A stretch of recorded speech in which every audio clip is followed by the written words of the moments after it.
Hello friends, मैं अनंत कुमार आप सभी का स्मार्ट स्टडी में स्वागत है। कैसे हैं आप लोग? उम्मीद करते हैं आप सभी अच्छे होंगे। हम लोग पढ़ रहे हैं एनसीईआरटी सार संग्रह में मध्यकालीन भारत के इतिहास को यानी मेडिवल हिस्ट्री को। इससे पहले हम लोग एंशिएंट हिस्ट्री यानी प्राचीन भारत के इतिहास को हम लोग समाप्त कर चुके हैं।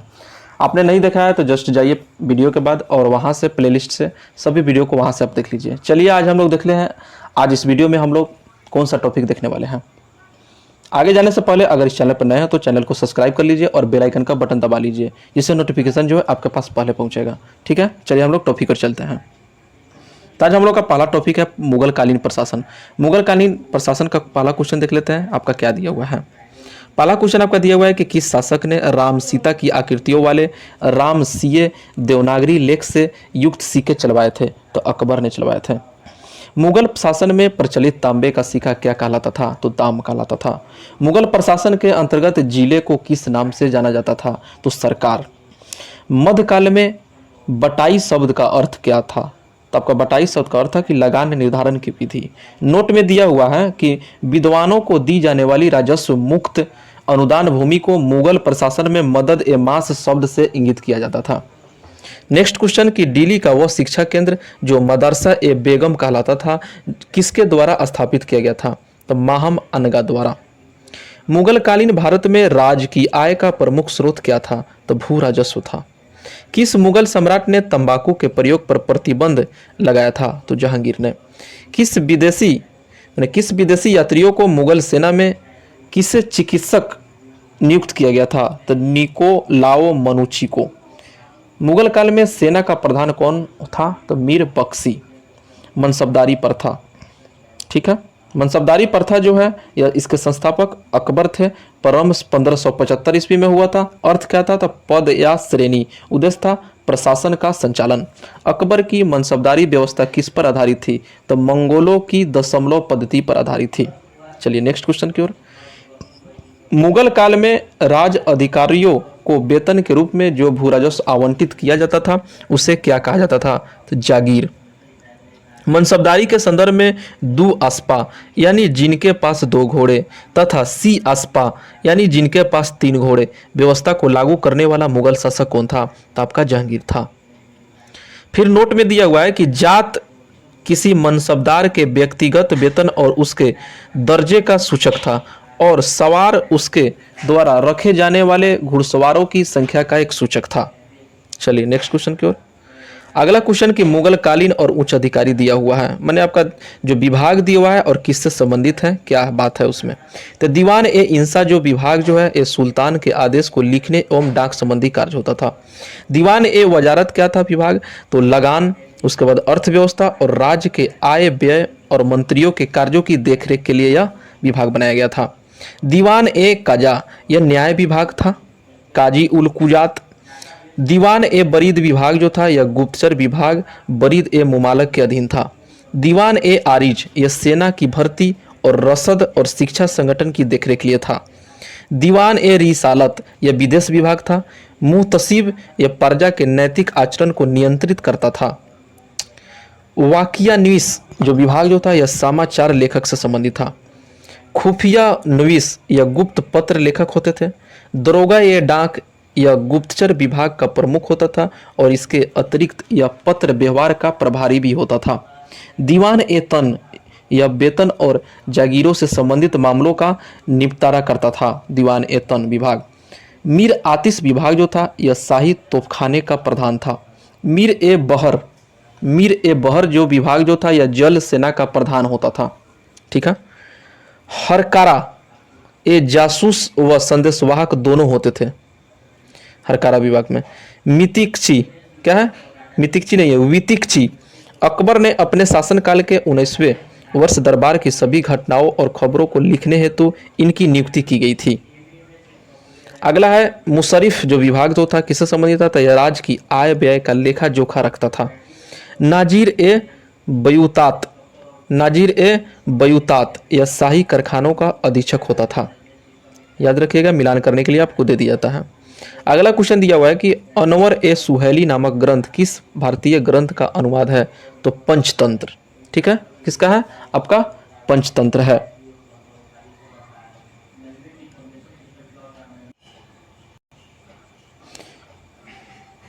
इस क्वेश्चन में आपका मुगल कालीन में प्रचलित राजभाषा कौन थी, तो आपका फारसी राजभाषा है। मैंने इस क्वेश्चन से आपका जो स्टार्ट हो जाता है मुगल कालीन स्थापत्य, संगीत, चित्रकला एवं साहित्य के बारे में जो है इसके बाद से हम लोग पढ़ रहे हैं। तो अगला दिया हुआ कि औरंगजेब कौन सा वाद्य यंत्र बजाने में कुशल था, तो वीणा। चलिए नेक्स्ट क्वेश्चन, बाबर की पुत्री गुलबदन बेगम ने हुमायूंनामा नामक पुस्तक की रचना की तथा मुगल काल को अनेक ऐतिहासिक विवरण लिखे। उत्तर भारत में किसको आधुनिक संगीत का अग्रदूत कहा जाता है, तो मोहम्मद रिजा खां को।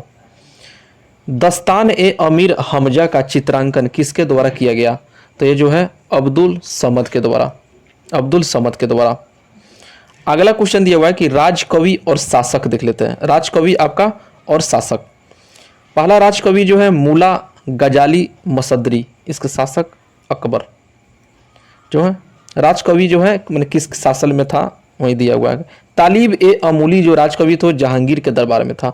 अबुल तामिल कलीम शाहजहां के दरबार में। कादिसी शाहजहां के दरबार में। चलिए, मुगल चित्रकला की सबसे महत्वपूर्ण कृति कौन सी है, तो हमजा नामा। नस्तलिक क्या है, तो एक प्रकार की फारसी लिपि थी जो मध्यकालीन भारत में प्रयोग की जाती थी। मुगल शैली चित्रकला का प्रारंभ किस शासक के समय हुआ था, तो आपका हुमायूं के शासक के समय। मुगल काल में जिस मदरसे ने मुस्लिम न्यायशास्त्र की पढ़ाई में विशिष्टता प्राप्त की वह कहाँ स्थित था, तो लखनऊ। नोट में दिया हुआ है कि शाहजहां के शासनकाल में मस्जिद निर्माण कला अपनी प्रकाष्ठा पर पहुंच गई थी और इसके दो उत्कृष्ट उदाहरणों में से पहली आगरा के किले की मोती मस्जिद जो ताजमहल की तरह संगमरमर की बनी हुई है, दूसरी लाल बलुआ पत्थर से बनी दिल्ली की जामा मस्जिद जिसमें एक विशालकाय दरवाजा, ऊंची पतली मीनारें और अनेक गुंबद इस मस्जिद की मुख्य विशेषता है।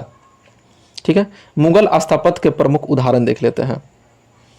आपका पहला इमारत है, स्थान कहाँ है, माने कहाँ पर इमारत है, उसके बाद उसके शासक कौन थे, किस शासक द्वारा बनवाया गया था। तो शेर शाह का मकबरा सासाराम में है, शेर शाह के द्वारा बनवाया गया। हुमायूं का मकबरा स्थान दिल्ली में है और हाजी बेगम ने। जहांगीर महल फतेहपुर सीकरी में किसने बनवाया, अकबर के द्वारा। जहांगीर महल फिर आगरा में भी है, अकबर के द्वारा बनवाया गया। अकबरी महल आगरा में है, अकबर के द्वारा बनवाया गया। आगरा का किला आगरा में है, यह भी अकबर के द्वारा बनवाया गया है। दीवान ए आम आपका फतेहपुर सीकरी में है, अकबर द्वारा बनवाया गया है। दीवान ए खास फतेहपुर सीकरी में है, अकबर द्वारा बनाया गया है। पंचमहल जिसे हवा महल के नाम से भी जानते हैं, फतेहपुर सीकरी में है, अकबर के द्वारा बनवाया गया है। मरियम महल फतेहपुर सीकरी में है। जामा मस्जिद फतेहपुर सीकरी में है, ये सब अकबर के द्वारा बनवाया गया है। तुर्की सुल्तान का महल फतेहपुर सीकरी में है, ये भी अकबर के द्वारा बनवाया गया है। बुलंद दरवाजा आपका फतेहपुर सीकरी में है, अकबर द्वारा बनवाया गया है।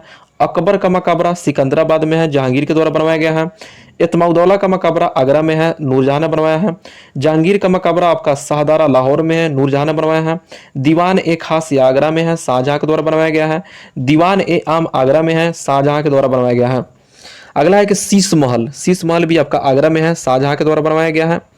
खास महल आपका आगरा में है। नगीना मस्जिद आगरा में है, जामा मस्जिद आगरा में है, ये सभी जो है शाहजहां द्वारा बनवाया गया है।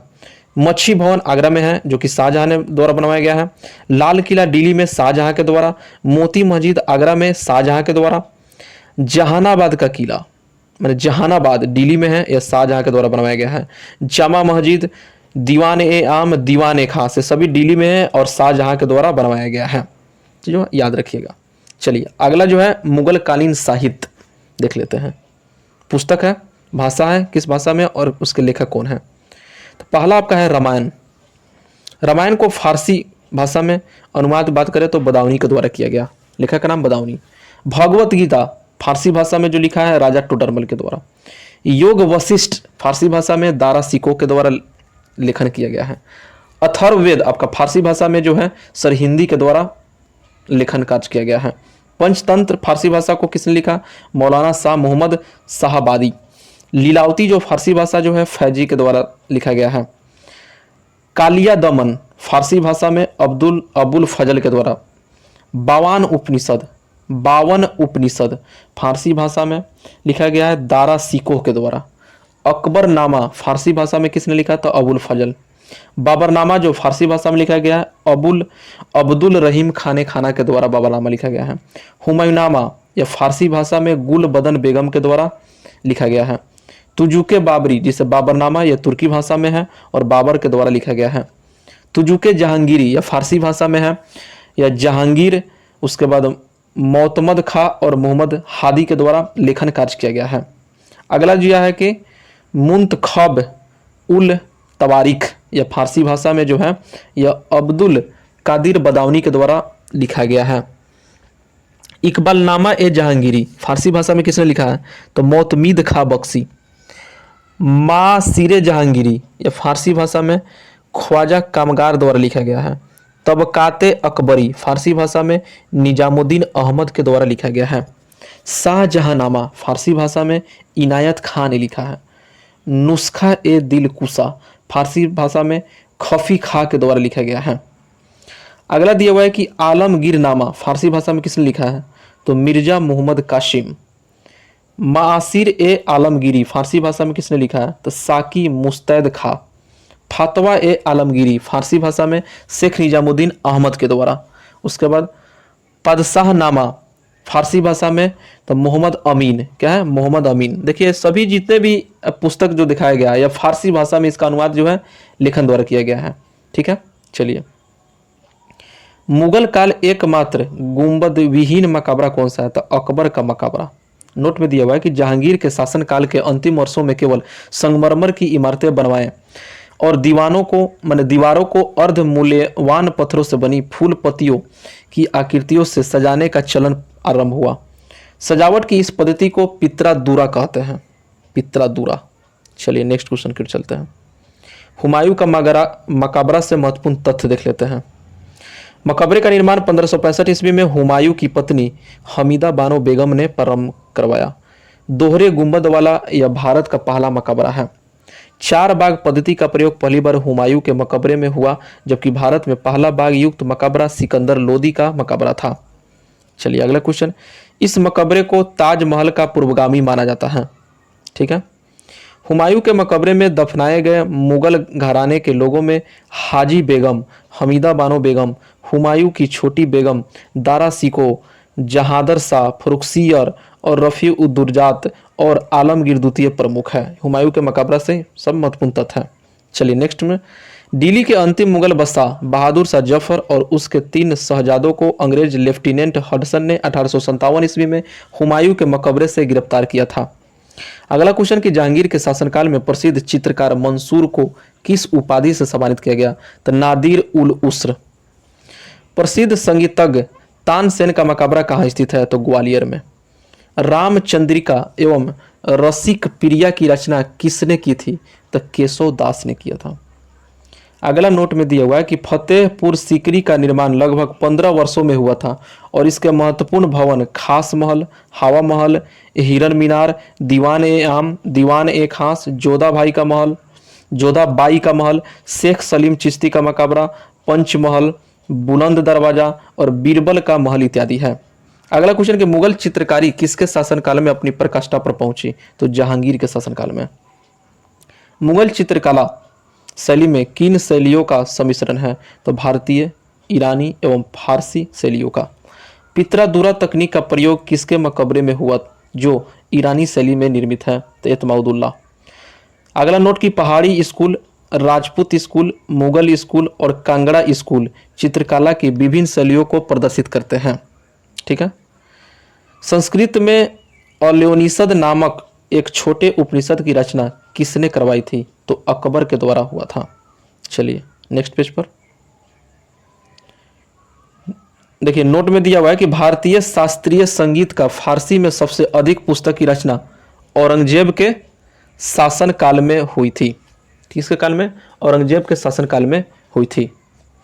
चलिए आगे चलते हैं। आगे फिर आपका नोट दिया है कि हुमायूं के मकबरे दिल्ली में पहली बार 4 बाग पद्धति का प्रयोग तथा दोहरे गुंबद का निर्माण किया गया था।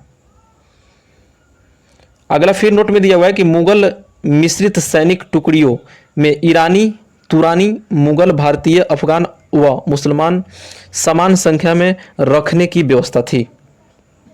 चलिए हम लोग का टॉपिक जो है खत्म हो गया। तो आज हम लोगों ने कौन सा टॉपिक देखा है?